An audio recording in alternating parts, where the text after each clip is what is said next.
কুষ্টিয়া জেলা জামায়াতে ইসলামীর আমির অধ্যাপক আবুল হাশেম হৃদযন্ত্রে আক্রান্ত হয়ে ইন্তেকাল করেছেন।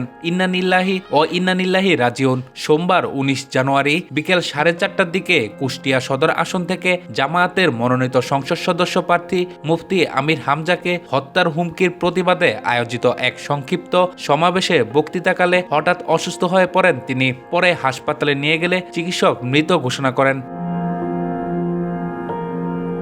প্রত্যক্ষদর্শীরা জানান, বক্তব্যের এক পর্যায়ে তিনি হঠাৎ দুর্বল হয়ে মঞ্চে বসে পড়েন। তাৎক্ষণিকভাবে তাকে কুষ্টিয়া শহরের মান্নান হার্ট ফাউন্ডেশনে নেওয়া হলে কর্তব্যরত চিকিৎসক তাকে মৃত ঘোষণা করেন। উল্লেখ্য, সম্প্রতি সামাজিক যোগাযোগ মাধ্যমে কুষ্টিয়া সদর আসন থেকে জামায়াতে ইসলামী সংসদ সদস্য মনোনীত প্রার্থী বিশিষ্ট ইসলামী বক্তা মুফতি আমির হামজাকে হত্যার হুমকি দেওয়া হচ্ছিল।